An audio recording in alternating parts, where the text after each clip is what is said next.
Edi Rama është thjesht qartë dhe sakt një diktatoruc që shfrytëzon rastin që Shqipëria është pa burra, është pa djem dhe nuk ka kush të ngrihet t'i vërë t'i tregoj petkat edhe të qërohet nga pushteti.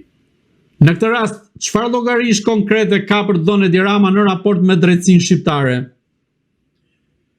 E para që nuk i ka thënë shqiptarëve me ligj pse e mban akoma në pushtet një ministre që është e akuzuar, e pandehur, edhe ai e mban akoma në detyrë dhe nuk lejon drejtsinë të bëj punën e saj. Çfarë doni më tepër?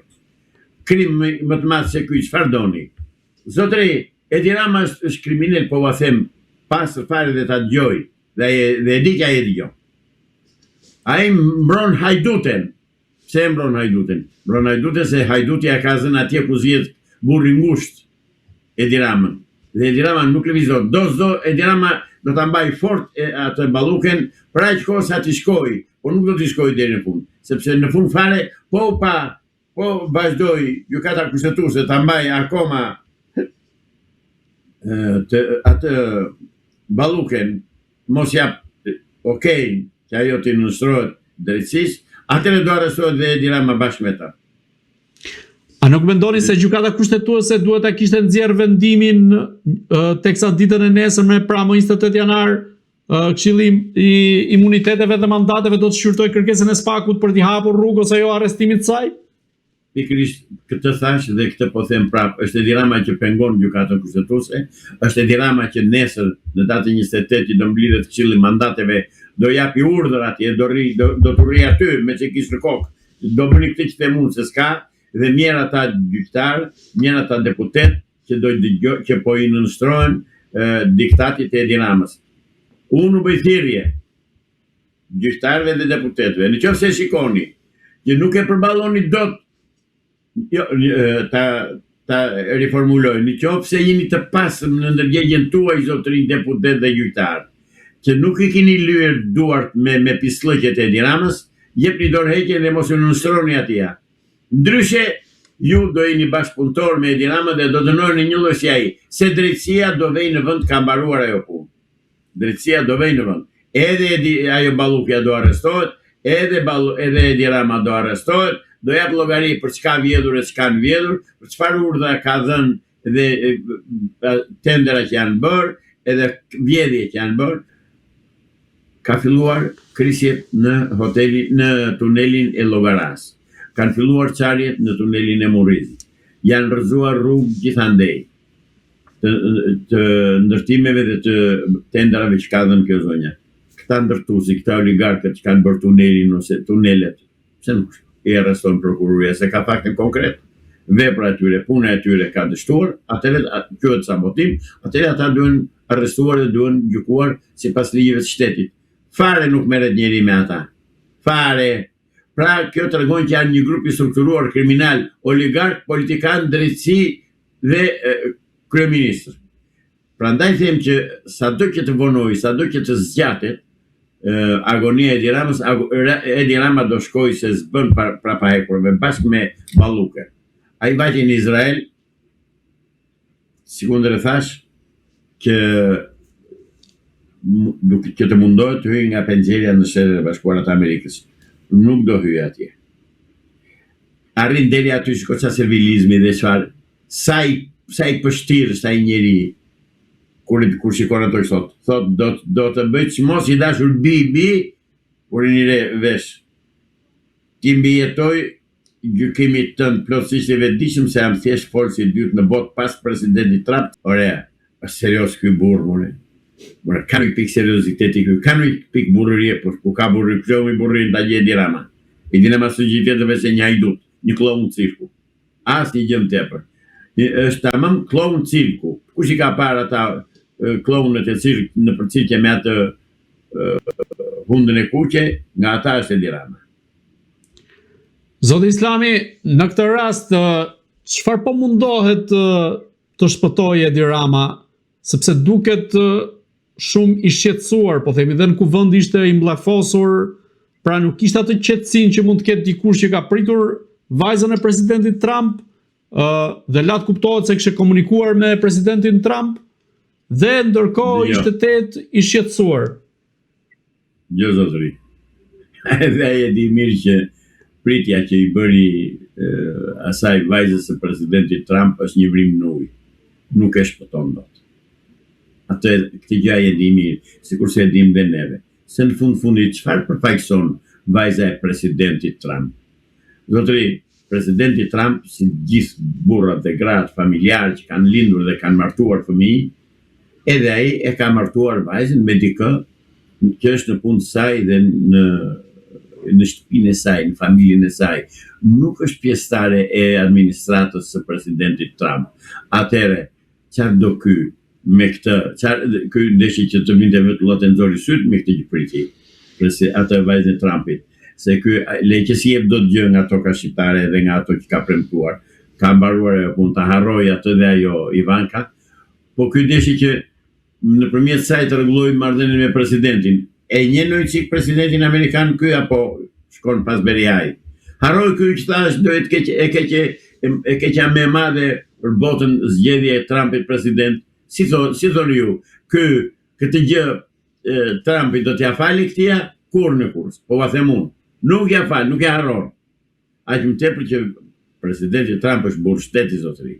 Është burr serioz, merr vendime që i shkojnë për shtetit që drejton dhe fakti që ai sot aktualisht është udhëheqës botëror. Pra, ky kryeministrot që kemi neve kërkon që nëpërmjet vajzës së presidentit të hyjë te shtëpia e presidentit. Po jo mërjo, se nuk e harrojnë ata gruan e shokut Bilal. Nuk e harrojnë McGonigalli. Nuk e harrojnë një nga ata kriminalët e Sinaloas. Nuk janë qorra të mos e shikojnë që i gjithë kokaina në Evropë qarkullon nëpërmjet Durrësit dhe shpërndahet në Evropë.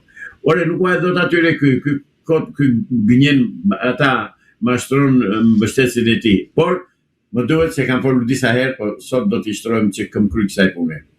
Unë nuk vë aq fajtor Edi Ramës sa vë fajtor piramidën mbi të cilën është ngritur. Dhe piramida mbi të cilën është ngritur ai është një grup parlamentar, një grup deputetësh të modelit të Metpeçi, që nuk dinë të lidhin dy fjalë, që vetëm janë çuar dhe janë vendosur atje me listë emërore, jo të zgjedhur nga populli, për të mbajtur në këmbë, për të mbajtur në fuqi Edi Ramën, që Edi Rama të vazhdojë të vjedhë, të vazhdojë të grabisë dhe në fund fare, inshallah, thot ai, mbase kush e di, i bie ndashit dhe çdo t'i zërë dhëmbi dhe këtij. Jo, zotëri, kriminalët më të mëdhenj se Edi Rama janë ata që janë në parlament me të bashkë. Dhe unë ata denoncoj. Dhe u them turp të kini ju mbështetësit e Edi Ramës, faqen e zez ju, që mbani në krye një rrugaq si Edi Rama, një hajdut si Edi Rama, një kriminal si ai kur gjën mundësinë, sepse ai ishte ujk me të dobtin dhe një kone e but, me të kone e urtë me të fortin. Pra ky është Edi Rama. Është mosmunash i thonë në Kurvelesh. Ky shkel ata që e ka kollajt i shkeli. Pra, për mua, nuk është Edi Rama ai që i bën ato. Janë të gjithë ata si Partia Socialiste, si Rilindje, që kanë mbetur dhe janë futur në parlament, janë të gjithë ata bashkëpunëtorë të Edi Ramës. Mos harroni që Edi Rama bëri të pamundur dhe mbajti në parlament atë ish ministren e jashtme, atë kaqurelen e bukur, Bjonde, e cila vodhi pronat e ushtarake të Bregdetit dhe ai akoma e mban në parlament dhe nuk e hoqi imunitetin asaj zonjës. Pra Edi Rama siç e shikon hajdutët, se që është pse i mbron këta? I mbron sepse është bashkë vjedhës me këta bashkë. Pse nuk bëri të njëjtën gjë dhe për Arben Ahmetajn? Pse nuk e mbrojti në të njëjtën mënyrë Arben Ahmetajn? Pse nuk shkuli dynjan që të dërgojë në gjykatë kushtetuese Arben Ahmetajn dhe të dërgonte edhe ata semente e tij për ta mbrojtur ata 3 gjyqtarët, juristët e kryeministrisë, edhe ata të kenë turp, të 3 ata. Edi Rama i kalon të tëra shkallët e gjyqësorit, zotëri. vajti direkt dhe në kushtetuese. Përse në kushtetuese? Nëse Spaku ka marrë një vendim të gabuar ose gjykata kombëtare kundër korrupsionit dhe krimit organizuar ka marrë një vendim të gabuar, atëherë të shkonte në gjykatën e apelit, shkonte në gjykatën e lartë dhe në fund në gjykatën kushtetuese. Po ai ka përsëritur të gjithë këta gjykata kushtetuese e morin në shqyrtim. Shumë keq gjykata kushtetuese që ka marrë në shqyrtim. Gjykata kushtetuese duhet të thoshë zotëri, zbatoi ligjin kodin e procedurës penale. Kaloi shkallët e gjyqësorit një nga një edhe pastaj edhe këtu. Mirë, po Edi Ramën e mbajnë ata, thash, deputet të tipit Tërvet Peçi, që është me 8 klasë, me 4 klasë shkollë, jo me 8, dhe është vetëm fshihet aty në salla e kuvendit që mos a shoh njëri se ai s'mund të dalë, flasë flasi, është pragmatist, praktikisht është pa shkollë, nuk di të flasë dhe rri atje. Si ai janë 10 nga ata. Domethënë nga 83 deputet që ka ai të emëruar në punë sa ajo deputet, mund të jenë një 3-4 që din të flasin. Ata 3-4 u ka zënë gojën me deraj, kokën me deraj duke u dhënë han, edhe fajtor janë ata më shumë se Edi Rama. Unë ata denoncoj sot në këtë bisedë me juve. Denoncoj të gjithë deputetët e rilindjes që mbështesin dhe mbajnë në krye një kriminal. Vazhdojmë poshtë. Zoti Islami, të kalojmë pak tek ishulli i Sazanit. Çfarë po ndodh me Sazanin? A mendoni se me vizitën e vajzës së Donald Trump tashmë fati i Sazanit është vendosur dhe do ta marrë vajza Trumpit për të investuar? Jo zotëri, nuk do ta marrë vajzë Trumpit, as djali Trumpit, as qendi Trumpit, as maçi Trumpit, as një nga pjesëtarët pronarët e Trumpit, sepse Sazani është tokë shqiptare. Dhe nuk e merr Qifuti Kushner, se ajo është martuar me Xheri Kushnerin, i cili është hebre, i cili ka nënën serbe, dhe kjo është një metodë serbe shumë e stërholluar, ruse në fakt, është ruse dhe është nxitur nga rusët me qëllim që nëpërmjet asaj vajzës president amerikan të hyjnë dhe të vendosen atje ku kanë ëndrrën shekullore rusët, të cilët humën para Shalimani dhe kërkojnë tani të hyjnë në Sazan.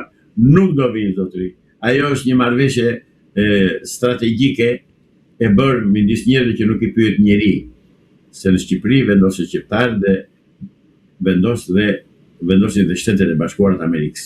Kështu që në qiellti dhe në zbreshin tokë, ajo Ivanka të vej ande nga ka ardhur, të shkoj edhe të mos vijë më në Shqipëri, me këto mendje dhe me këto plane që ka, dhe të shikoj punën e saj, të shikoj veten e saj, familjen e saj, mos merret me problemet e politikës madhe, se politikës e bën, ajo e bën Jati, edhe Jati bile, presidenti amerikan, ka partinë e tij, ka qeverinë e tij, ka në punësit e tij, ka specialistë e tij, ka të tëra dhe di mirë se ç'bën. Kështu që kjo është një ëndër me sy hapur e Edi Ramës që kërkon ja pasaj Sazani. Nuk i jep dot gjë zotëri. Ta dini të qetë shqiptarët. Po them unë, nuk merr dot gjë fare, sepse Amerika e di mirë se kush janë shqiptarët, po u shkelën kallo.